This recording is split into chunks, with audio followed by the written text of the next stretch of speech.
Rummaging through a garage sale in Tennessee, Michael Sparks purchased salt and pepper shakers and a copy of the Declaration of Independence for a total of $2.48. After going home and examining his purchase, Sparks began to think that this document was more than a cheap reprint. While what Michael found was not the Declaration of Independence, it was a Congress-ordered copy from 1820. In that year, Congress commissioned William J. Stone to create 200 reproductions of the Declaration of Independence. It was believed that only 35 of these reproductions were still in existence. Luckily for Sparks, he purchased the 36th reproduction for less than $3 at a garage sale. After being validated, the document sold at auction for $477,650.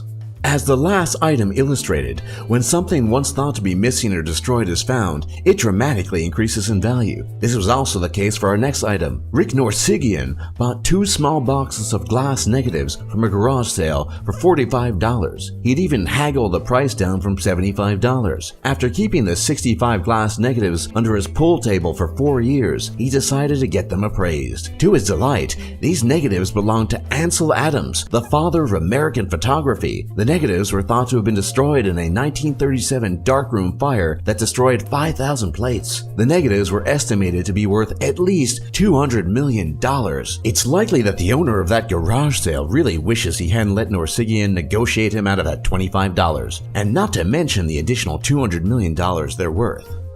Wanting a nice antique table for her home, Claire Wiegand Beckman, a retired teacher, purchased a table for $25 at a yard sale in 1998. The table sat in her home for 30 years before she decided to get it appraised on the PBS show Antiques Roadshow. The card table was from the 18th century and made by Boston furniture maker John Seymour & Son. The show appraised the table to be worth $300,000. All in all, the table sold for 21,660 times the original price of $25. After her appraisal, Claire sold her table for $541,500.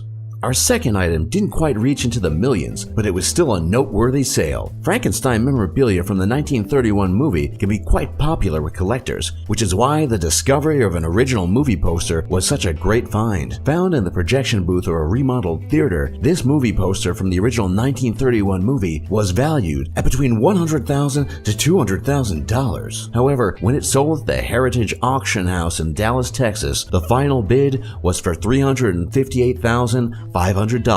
Not bad for an old movie poster.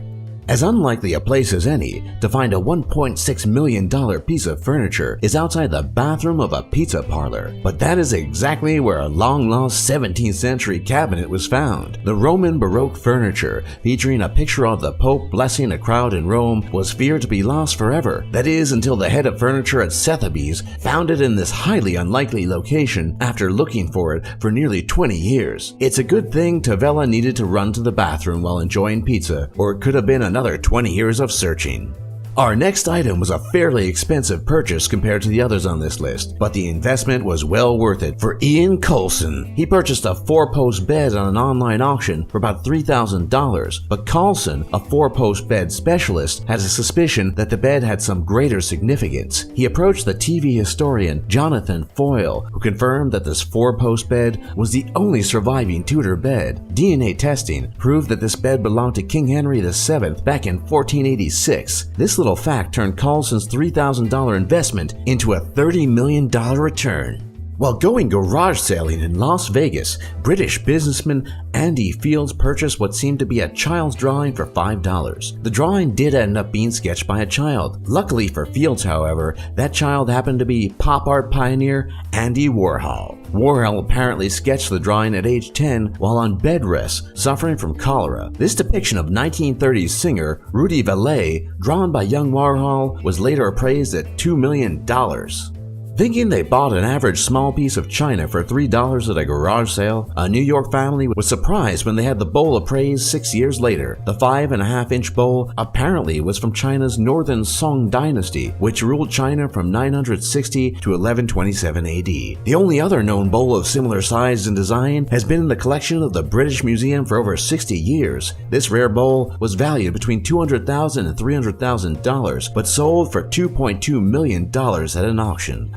A 17th century Japanese lacquer box known as the Mazarin chest, was a masterpiece in its time. The largest of the two Mazarin golden chests was considered lost for centuries, and the Victoria and Albert Museum searched for it in order to bring the two chests together. Not knowing the chest's significance or worth, a French engineer bought it for $160 in 1970 and used it as a TV stand for 16 years. When he retired, he brought it with him to his retirement community and used it as a bar. After the engineer's passing, his family called a specialist and had it appraised. It was then that the missing Mazarin chest was found and then sold for $9.5 million. Cleaning out their recently deceased parents' house, a brother and a sister in the UK found an old vase that they thought might be worth a little money. Upon having it appraised, they found out it was actually worth a lot of money, $1.7 million to be exact. The 18th century Qianlong Dynasty porcelain piece was put up for auction, and this is where things got crazy. Over the course of 30 minutes, Chinese buyers pushed the bidding up to over $63 million, a world record for that amount of time. Understandably, the sister almost passed out from the seemingly never-ending increase of the bids. By the end of the auction, the final few bidders were increasing their bids in $1.5 million increments. The piece is believed to have drawn the highest price for any Chinese artwork ever sold at auction, for a total price of $85 million. For more top lists just like this, be sure to leave a like and subscribe if you haven't already, and don't forget to check out our other lists, and we'll see you all next time.